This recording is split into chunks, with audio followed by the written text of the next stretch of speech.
What's going on, car guys and car gals, and all of those that are jumping in here for a fabulous Fixed Ops Friday? Welcome to the cafe. Welcome to the Friday that's going to make sure that we are figuring out what's cooking and booking inside of Fixed Ops. I'm here with the incredible Brad Pascal. What's going on, Brad? What's up? How's everything going today?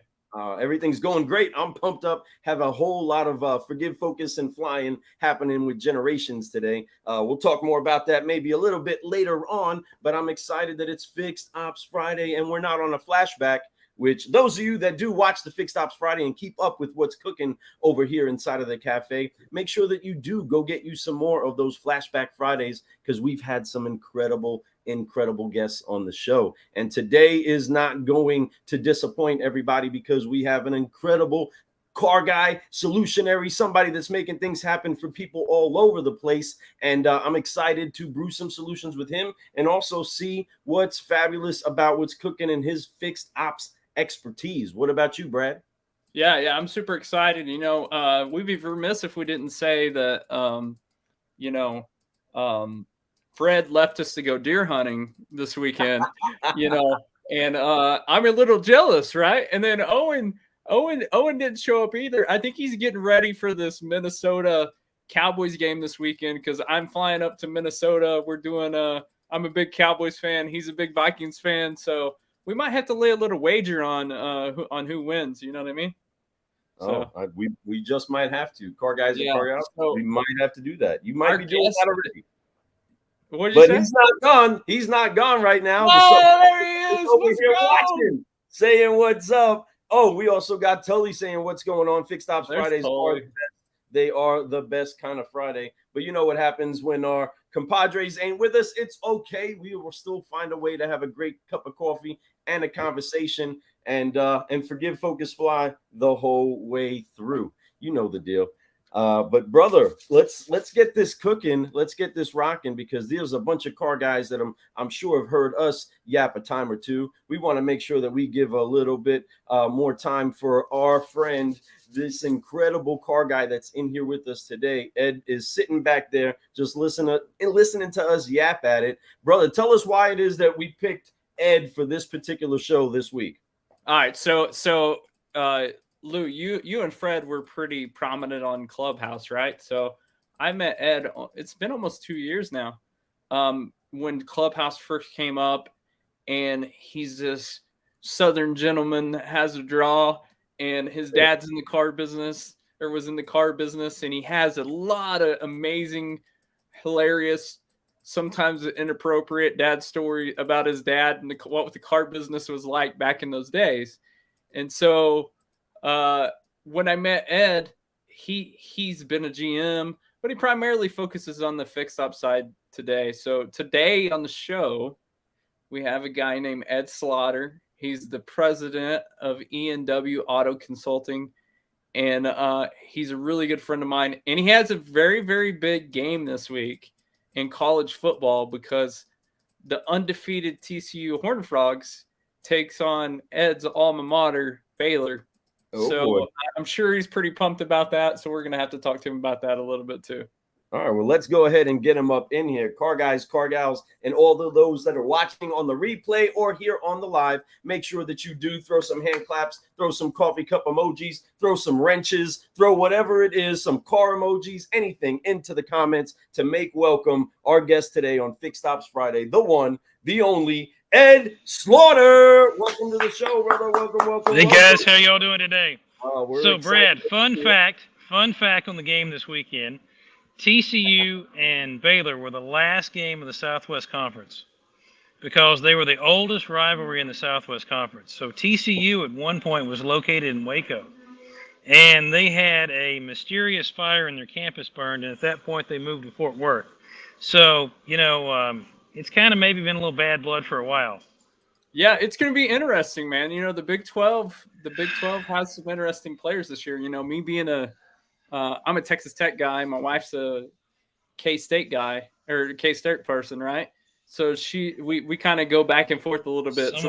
Someone's having a better year. Someone's having a better year this year. Yeah. K-State. She beats up on me. We can't win a game. So at one point, K-State had lost more games than any other school in college football, and it was not even a close horse race.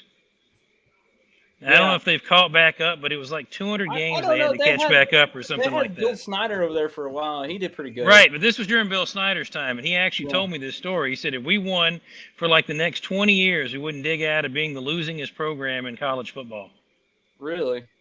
Yeah, so one of my coaches in college actually went to work for Bill Snyder before he died. Oh, yeah, I forgot you played. Didn't you play at Baylor, too? I did. I sucked at it, but I played.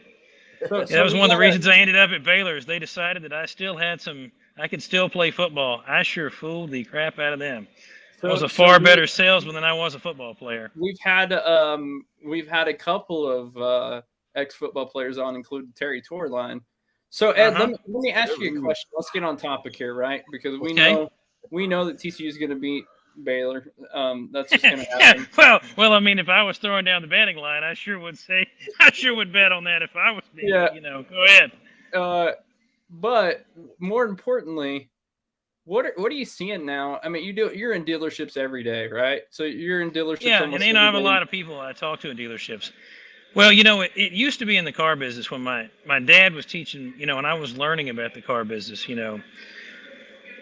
Service and downtimes or in weird times is always really helpful because that's your stable money, and that's a really important thing. But for the first time in a long time, now I know inventories are still down, but for the first time in a long time, when I first got into this business and you started running stores, the three horses of the apocalypse were employees, floor plan interest, and advertising. Those are the three largest expenses a car dealership had to deal with. Well, for most people that are in the car business nowadays, interest rates have not been a factor at all for anything. Right. And so you've got stores now for the first time that are actually having to deal with having real floor plan interest. I mean, nothing like even the early 2000s when I was running my first store. No, that's out there. Thank God they don't have as many cars. They're starting to get cars back, but that they don't have as many cars. But even if that interest comes, that's still a lot of stuff. So, but I mean, there are guys that they're used to getting like back in the day, they're getting just a few pennies above LIBOR or something like that back in the day. Now you've got it's real interest rates. It's back where it used to be. You're going to have like 7%, 8% floor plan interest before long. So you don't already. What happens when you go there, right, is it's going to continue to where cars are being sold at MSRP because you have to make up that money. Right. But the other place that people are starting to focus on, which is really interesting, right, is fixed ops. Because you're going to have people keeping cars longer because they can't go back in and replace the car that they've got for the amount of money that for what they've got in there. Like they basically got a loan right now. If you bought a car before all the party hit, with interest rates going up, you've got a great deal because you're not going to be able to come back in and replace that loan for anywhere near where you are in that one. So, that's going to be an issue that people are going to keep cars longer. Right. There's going to be more maintenance out there, and it's going to be more important. I hope everyone, when they were selling the car to them, sold them prepaid maintenance to keep them back in the shop. No, I'm seeing massive tech shortages. Yeah, massive tech shortages. That's a problem across the board, right? Tech shortages is huge right now. So here's something that's interesting, right? So if we look at and I'm going to steal this from Kyle Monsieur, right? So they were talking the other day, and they're like, okay, when you start to look at these EVs and you start to look at what it's going to cost the repair shops to invest in EV technology and to be able to do the repairs, it's a nice little pretty penny, right? So So what's going to happen is the Jiffy Lubes and the Minuses and the Penske's and stuff like that, right? They might not have that technology for a period of time after the dealership has it, right? So there's going to be a time to where the focus shifts from oil changes to tire rotations, right? Because we all know that because of the weight and how much torque these EVs have, they eat up tires a lot faster, right? Yeah. And they're also very heavy too. The heaviness will wear the tires out too. Oh yeah. The weight of the car plus. I mean, the biggest issue I see for fixed operations in EVs is going to be, first of all, you're no longer going to have easy work. Brakes are going to last longer. You're not going to have nearly the level of maintenance that you've had in the past. You're going to then go to where you're going to have a far better trained. Yeah. You're going to have a far better trained staff. Because they're going to have to diagnose it. If you think dealing with an electrical problem is a problem in a normal car, think about how much fun that's going to be when the car can electrocute you.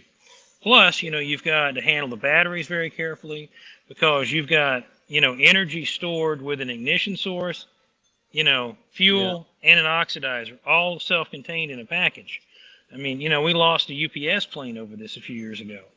So you're going to have a lot more training that's going to be required. You're going to have a lot smarter technicians.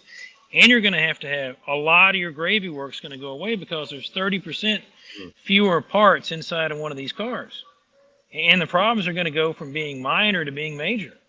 So how do we attack this problem, Ed?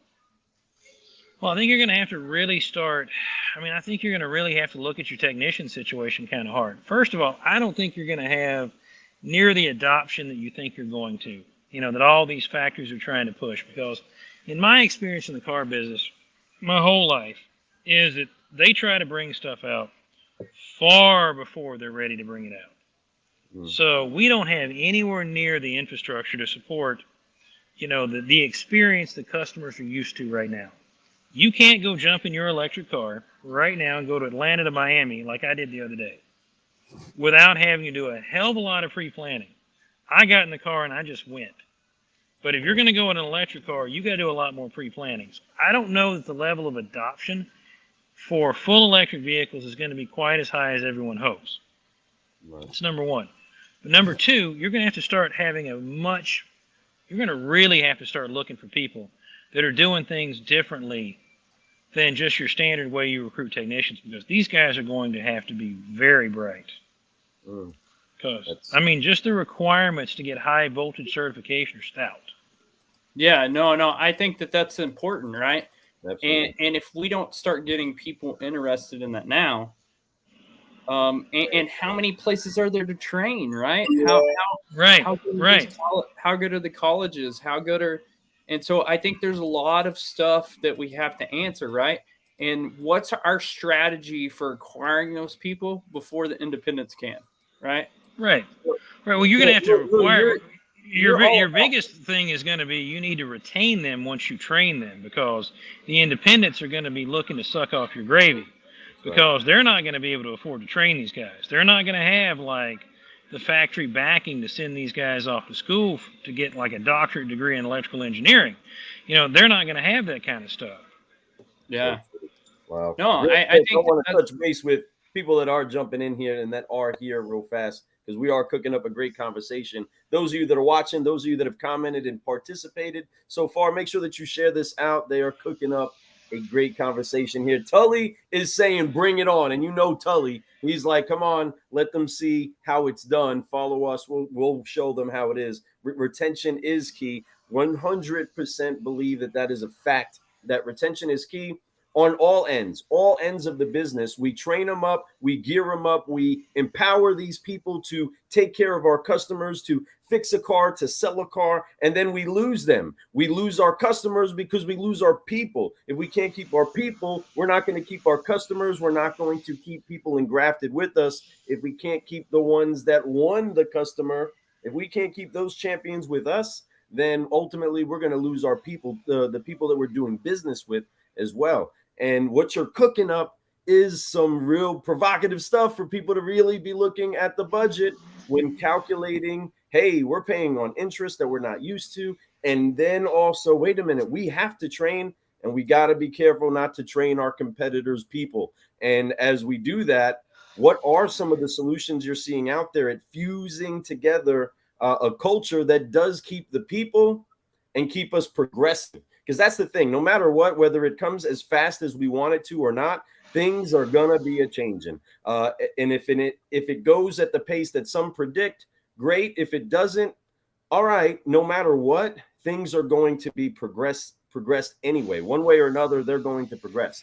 So what do you say to people that are considering how to change, how to pay for what they haven't been paying for, and then also how to prepare for the actual training that they're going to need? What do you suggest for them, Ed? Well, first of all, if you're going to talk about retention, you're going to have to talk about the changing amount of communications that employees expect going forward. They're going to want you to communicate a lot better than we've ever communicated in the car business. They're going to want you to be, they're going to want to know what's going on. And they're going to want to know the vision of the company, and they're going to want to know where they're going to go. Now, you're going to also have to make sure they're adequately compensated too. But just throwing money at the problem is not going to help. You're going to have to create an atmosphere that breeds people that want to stay. Pay them well. You have to, you're going to have to, breed an atmosphere they're going to want to stay in. And you don't want to retain everybody. I'm sorry, you're not. A lot of people aren't going to like this, but there's some people you just got to get rid of because they're going to cause you more problems than they're worth. And you can't also be afraid of getting rid of them because, a cancer's got to be cut out. So you're going to have to create the environment. You're going to have to communicate better with employees. We're going to have to make sure they're paid, and we're going to have to do our job to bring the money in the front door. Whether that be writing service, whether that being figuring out new ways to upsell products. Honestly, I hate to say this, but a tire rotation is not going to be like the big winner of life. There's going to have to be something we're going to have to come up with that pays better than just rotating tires.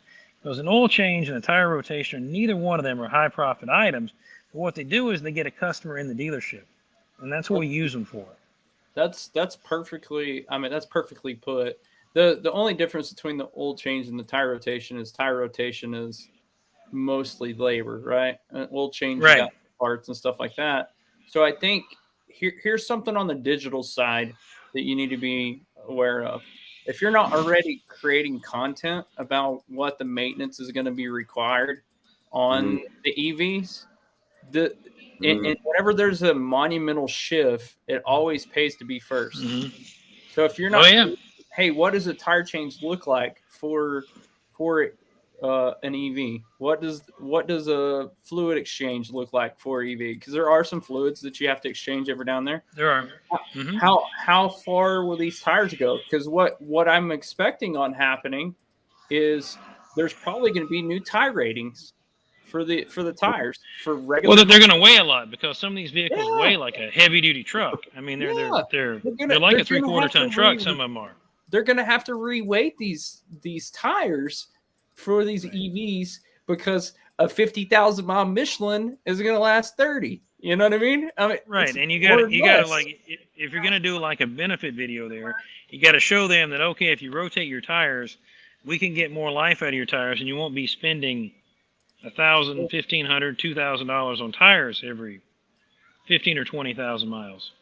Yeah. You got to go show them where the value is. We need you to bring but that's also, a lot of that's not just digital. A lot of that needs to be done when the person buys the vehicle. If you sell them the vehicle, you need to start explaining this to people. This isn't just like your phone that you plug in the wall. This is not just like a digital moment here. This is an actual like physical moment here. Now, I don't know if you need to have like seminar, like, a little new owner clinic, or if you need to like hand out pamphlets at the front or make them watch a video while they're waiting to get into F&I. I don't know what the answer is, but I'm just saying that something's going to have to give because it's going to be a new world. Yep. And it is a new world. The thing is about this new world is that we can get very digital. We can get very creative about how we relay the message that ultimately is the concern of the customer. In any case scenario, on the front end of the deal, if we can assure a customer that we can handle their concerns, that we're qualified enough to be able to lead them through the purchase and then through the ownership process of having a actual vehicle and what it takes to take care of it, then they're confident, they're at ease. The uncertainty that keeps a divide between us gets pretty much bridged. But if we don't have clear communication between the two, never is there going to be a completely satisfied customer experience. Consider most of the other things we get to buy. Usually we get the chance to go back to the person that sold it to us and then really show us how to operate it, how to use it, how to put it together. When you go buy your cell phone, when you go buy some of your other electronics, right? You're going back to the people that you bought it from to say, show me how to make this work right. And our salespeople are usually, oh, it's the guys back there. And never in history has it been more important that the guys back there and the guys up here and over there get together and say, this is how our product works and stays working. And this is the stuff you need to think about before we really actually put a customer into it. You know, can I correlate that something to Lou real quick? And this is a real life example that's going on right now, right? And this is a transition that's happening this year. And it's a digital transition, but it's very similar to the EV transition. And bear with me, it's a little contrived, but you'll get the point. So, and Ed didn't know I knew big words like contrived. So, anyway. Texas Tech, baby. You were there for a day or two. Good education. So there's a transition happening from Universal Analytics to GA4, right? Mm-hmm. And so what's happening right now is that everybody's getting GA4 set up, but we're not quite prepared for what questions, where to go once we get questions from dealers. Like, if a dealer asks this, what report do I go to? If a dealer asks this, what report do I go to? And so what's happening right now is the same thing that's about to happen with EVs. There's going to be questions that you haven't heard, right? And there's going to be things that come up that you've never seen. And so it's so important right now to get those inquisitive, curiosity-minded people that can figure things out into those positions to handle those questions and to take a step back and realize where the market's at right now, and that there's going to be questions because it's new, not just to the dealership, but to everybody, right? And so that being said, everybody has to be cross-trained to help each other, right?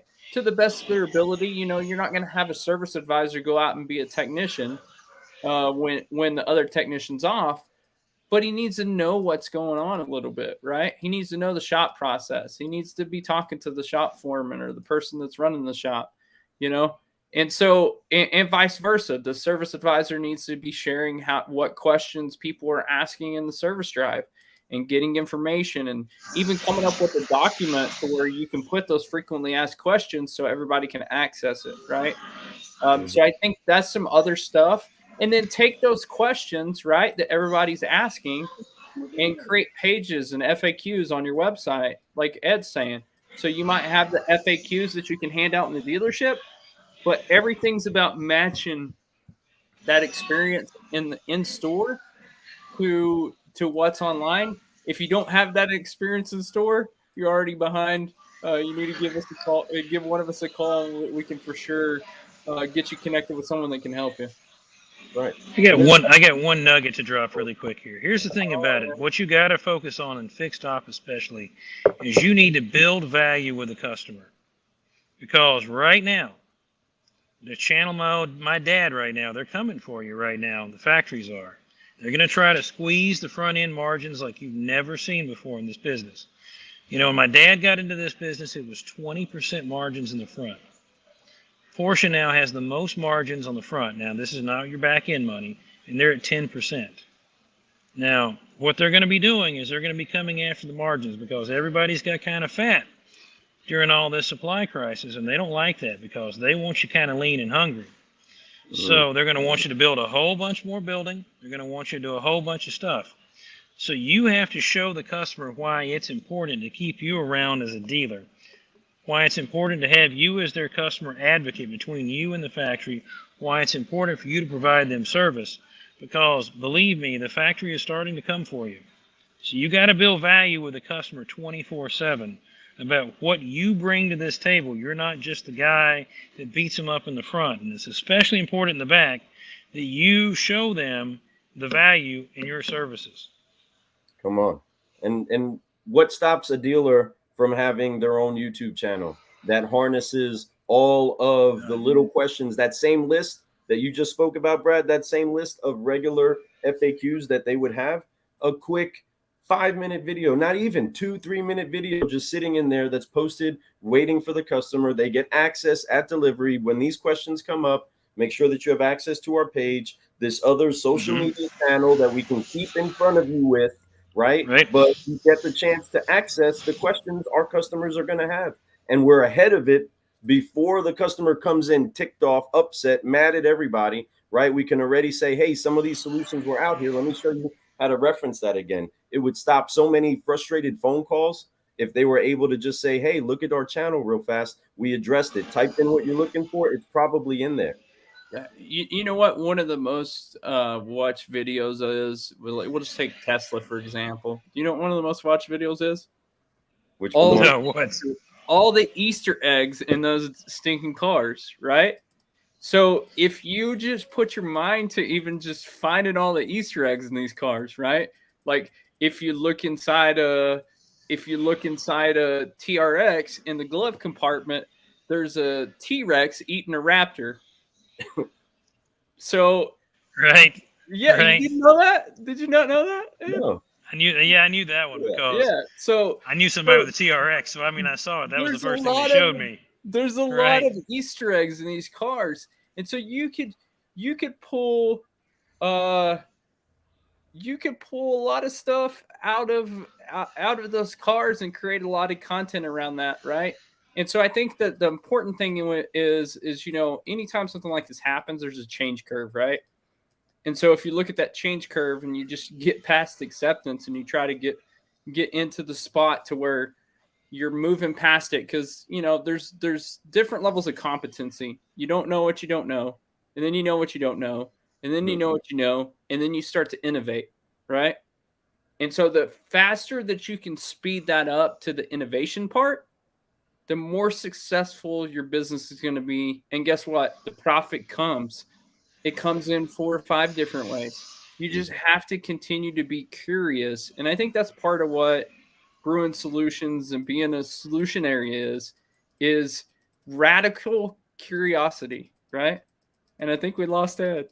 We might have lost Ed. I think he mic dropped us, Lou. Uh-oh, he said, I'm out. That's what I needed to say. But he's stirred up a really great conversation. Because there's so many different things that need to be considered in what's happening. But one thing that we have to keep encouraging everybody to do is get ready for it. Stop being so opposed to the change that you keep your hands up, wait, thinking that the wall and the train isn't going to come, and the engine's already started, right? Just because the train isn't moving as fast as we think a train should go doesn't mean that engine's not in full throttle already. It's just going to take some time to get those cars down the track, but the engine's fired up. It's happening. Things have changed. Change is coming, and it's coming like a train. And we got to be ready for it. But we appreciate you, Ed. Welcome back to the party. Thank you, guys. Have a good one. Yeah, it was that. Are you in Georgia today, Ed? That's right. I am. I'm in Georgia today. Oh, right. It's that Georgia. It's that Georgia internet down there, Lou. You gotta watch. You gotta watch out. They don't got good internet. You cut out on us, Ed. We lost you for a second. No, I'm on my phone right now because I had to take sometimes you have to take your mama shopping, Hey, and that was I told her I was going to be busy till like 3:00, and at 3:00 I got a phone call. Hey, I'm done. You come get me. Yeah, I'm in the middle of a show. Don't go tell her an exact time, right? Because now she'll hold you to that appointment, right? That's right. And this is kind of hilarious, right? Ed, both of us kind of have a reputation for helping anybody out at any time, right? So I got to give a shout out to my buddy Matt Dillon. He's up in Ohio. He used to work for Performance Auto Group and a lot of different auto groups up there. He's texting me and he was like, hey, who's the best paid search company that we can work with? I'm looking for someone to knock it out of the park. So I just started laughing because we're talking about being solutionaries and we're talking about curiosity, and so it's refreshing when people reach out and have that curiosity and say, hey, kind of survey that, which is the same. It's the same thing we have to do with our customers. We don't do that enough. We don't ask our customers. We get a new service tool and we're like, oh yeah, that looks good. Well, can our customers go through it? Do we invite our customers? Right. Do we invite our customers to the demo? Do we invite our customers to the X Time demo or the Y Advisor demo or no, we don't. Why? But we're car guys. We know what it's like. So I think we have to take a step back and really, really look at those processes, because with this transition, now it's more important than ever, right? You heard guys like Jared Kilway, right, that was talking about the dealership went out of their comfort zone and hired an electrician to install chargers. Yeah. I mean, I ended up having. Yeah, what does that do? I hired a guy that was a master welder for a crane company one time, and I let him work at night. So he welded on cranes during the day, and he worked on BMWs at night because his son was a hell of a BMW tech I had. Yeah, you got to get out of the box. Yeah. You remember me hiring guys that just that just left the Army, as mechanics? I've done that. There's all kind of things you can get real creative in this business. That's so true. And there's so many great techs that do leave the Army and don't find themselves actually inside of an actual full-fledged OEM franchise service department. They don't find themselves there. And I believe that they do need to be recruited because you got some great mechanics that are versed on anything. Their mission is to make the mission happen. Digging into the veteran community is huge. Heck yeah. And you will treat them so much better than they've been treated by the Green Weenie, that they will just love you. So, they're a really happy group of guys, Oh, Ed, you cracked through. Okay, so there's a story that I'm going to tell a story. So since you didn't get an Ed Dad story. So when I was in college, I played a lot of poker, right? And there was this old lady. We played house games. And we played Texas Hold'em. And her name was Patty, and she was from Clovis, New Mexico. And she'd come over every Saturday night to play at this couple's house, and we'd play that. And when she, I'm going to censor part of it, but she would say, "Ain't that just my luck? I got the green weenie on that hand." And so she would say that. And so when you said that, what he's talking about is like an old molded weenie in the refrigerator. Yeah, so right. Well, a lot of the guys in the military refer to the DOD as the green weenie, because because it's always moldy, crappy, and it's prone to give you a good thing the wrong direction. Yeah, but I mean, those guys were great. I mean, look, my first year, I had these guys first year. I'm right out of college. I hire these guys. It was a recruitment firm. I get like 6 of them. We're training them to be Ford technicians, and they're doing great. And one of them looks over at me and he says, "This is a great job. Ed, not only do you cook for us, this is great and all. I'm really glad. Nobody's died this year in the shop. It's fantastic." I'm like, "What do you mean?" He said, "Oh yeah, like 3 years in a row, some dude was airing up one of those giant tires, overinflated it, didn't have it in a cage, and you're chained up and just got decapitated right there in the old shop." And I was like, "Oh, wow. Oh, well, yeah, no, we're not going to have any of that here. No. Yeah. So we got to give. Yeah. So I'll tell you a funny story too, real quick. One more, and we'll go. So this is an unfortunate story, but it's about our good friend Nick Varney. He's been on Fixed Ops Friday. So here's a idea about being resourceful. So Nick had a employee that was a technician, and it was real icy outside up there in Maine. He's in Bangor, Maine. And the technician slipped on the ice and broke his leg. And so instead of being out of work, he became one of the lead advisors for that time being. And because he was the lead advisor, and because he was a technician, he could explain things to the advisors that they didn't know, because he just has a different perspective, right? Sometimes my perspective is totally different is totally different because I might be in problem solving mode instead of looking at it from a scalability mode, or I might be in business mode when I need to be looking at it from the personal side. And so I think just realizing that there's a lot of perspectives in play, and that you can always be resourceful in situations where you need it. So. I tried that, Brad. That's a terrible idea for the most part. It takes a been there, done that. I've tried that. That was a terrible idea. Can you tell me why it was a terrible idea?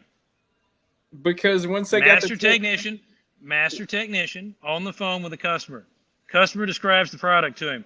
What's the first words out of his mouth? It's not, let's bring it in and have a look at it. Yeah. Oh, yeah, you got your starter's out. Yep. 33 minutes later, they were out of AutoZone with that new starter. Yeah. Yeah, that's true. You can't solve the problem too quick. So I think that's a training opportunity, and that's the reason why there a lot of cross training has to be done right now. Before it was a lot of cross training being done in 2020 because of COVID, right? For coverage reasons. Like, right. Hey, the parts guy needs to be trained to be a service advisor. Service advisor needs to be trained to be a parts guy. So I think that cross training is the future of automotive. And you see that it started on the sales side where we have sales guys that could desk their own deals, and then they could do finance, and then it became. Well, that's actually the way the car business started. We actually went away from that. That's actually that we're coming full circle on a lot of that. Yeah. A lot of these stores used to be really small. I ran a store that was so small that we had a service manager, a parts manager who was the counter guy, and one service advisor. And all three of them knew each other's jobs because they all wanted to go to lunch at some point. Yep. So, and somebody may get sick one day, and so you had to be there. I hadn't written service since my first, year in college. I wrote service in that store sometimes. I know where you are. I know you didn't hold a good effective labor rate when you were on those. Baby.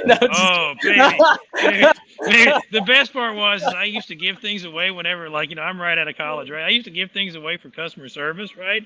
Yeah. And the guys in the shop would be like, I hear this conversation one day. You cannot let it get all the way to the boss. If you get to the boss, he's going to give something away. Yeah. So we got to solve this before he gets to him because he's going to give something away. If that heat gets to him, he's giving it away. Hey, sometimes, you know what? And like we were talking about, to bring it full circle, sometimes you have to give things away because of the lifetime value of that customer. Yes. And you have to weigh that. And not only that, but the word of mouth if you don't take care of it, right? And so I think I'm very fortunate to come from a dealership that everybody in the dealership has up to $500 they can do to take care of an issue. From I did that too. That was we all went to school years ago, and that was the Ritz-Carlton method. It was $200 when I got started with it. So inflation has hit. Well, that was back before they had paper money, though. Right. They were using wampum back then. We all could hand out $200 worth of wampum, right? Yeah. No, but that's where it was. Ritz-Carlton was where we all learned it from. We all went to schools and all that on it. Yeah. No, that was really kind of a fun thing. But no, that was funny. But no, my first job in the car business outside of college. After college, I worked in a town of 15,000 people. Everybody knew who I was in the entire town. So if there was a problem, I'd be eating breakfast in the morning before I went to work, and I heard about it then. So I learned about that sort of situation. So when I moved on to bigger towns like Tulsa and places like that, I knew that, how it went. Yeah, no, I think that's very similar to me, right? I've been in the car business. Actually, February will be 10 years now. Nice. So I'm pretty pumped about that because my wife has been in the car business a little bit longer than me, which is kind of funny. Actually, you know what? We should get her on here one time. Yes, we should. Hey, by the way, our mutual friend was sore. One of our mutual friends was sore that you've never had him on there, and I've been on twice. Oh, who's this? Dusty was sore about that. He'd like to tell you that. Oh, yeah. Okay. We got to get Dusty on here too, but, what You wanted me to just conference him in so he could start telling Brad jokes. I declined for your behalf. One more. You know what? Fred or Lou and Fred, what we're gonna do one day is we're gonna get Dusty, and we're gonna get Matt Raymond, and we're gonna have the first ever Fix Ups Friday dad joke off. Oh Lord! Lord, he calls me up with like a dad joke every week. Yeah. So and Fred and Lou, you might be able to throw some in there too. But definitely. Yeah, Dusty's a fantastic guy. I'm super excited for him. I too grew up in like a small town, and my dad was a plumber in the town. And so if anything went wrong, or you know, I can't tell you how many times we used to do Formica countertops. And I messed one up like 3 times in a row, and I had to re-stick it every single time until it was absolutely perfect. And so it's funny because those situations like that build perfection in people, or at least very, very high levels of integrity, right? Because you're held accountable by so many people, which is what we really have with our text group that you're in, Ed, and our friends all over the place. So I think not only that accountability, but the community accountability of being the source for information for EVs is going to be whoever steps up into that role is going to be the first one to win. That's so true. So true. So I'm going to tell you one dad joke, and then we can go. All right. So you wanted me to tell you, not a dad joke, but a dad story. Keep right? it PG. So back in the 80s, my dad had a dealership in a small town north of here called Commerce, Georgia, right? So Commerce is most famous for having these huge outlet malls nowadays. But so back then, Dad had a dealership, named it after himself, Bill Slaughter Chevrolet there in town. Dealer council, good times. Dealer of the year, you know. One time, there was a really funny thing. So there was a guy in town that was like a doctor, and he saw like more patients per like being a doctor than just about anybody in the country. He got written about in Time magazine for about the number of patients that he got through there. So Dad, it's about 2 o'clock in the morning. Dad's asleep. Doctor calls him up and says, "Bill, Dr. John here." Dad says, "Okay, yeah." He said, "My car won't start." Dad said, "I tell you what, here's what we're going to do. I want you to go inside. I want you to take 2 aspirins, and I want you to call me at the office in the morning." Because, you know, most of the time the doctor would be like, you know, "See me in the office in the morning." When Dad was like, "Go inside, take a couple aspirins, and call me in the morning." It was funnier at the time. I guess 8-year-old, I guess like 6-year-old me found it funnier. He gave him a taste of his own medicine. No pun intended. Right. Yeah. All right, guys. Well, there's been times in Lou's life he had rather have 2 aspirins than what he got. Right. Yeah. Well, see me in the office in the morning, you know, because, you know, Dad sure as heck's not going out at 2 o'clock in the morning to go diagnose a car. So you're a native Texan, right? Or did you just go to Baylor? No, I'm actually from here. All right, so I'm actually from here in Atlanta, right? And I went. I was an honorary Texan. You got to do a little hats off to Lou since he came down here and ate Rocky Mountain oysters. Oh yes. Yeah. First time I ate those was in Colorado, actually. There you go. Oh, well, that would make more sense being Rocky Mountain oysters, right? I thought you might have fed him rattlesnake or the 72-ounce steak. I would have been less surprised and like, oh, okay, really like down if I would have had any of that other stuff. When they said that I was eating that, it kind of so there's like what movie was that where he's in there and he's eating? It's like Chevy Chase, was it? He's in there eating. And he's about to set the all-time record for the restaurant, and the lady looks over and says, "Boy, I've never seen a man who loved bull balls as much as you." You know, and then he goes to the bathroom, throws up, and she just erases the board and puts the old number back up.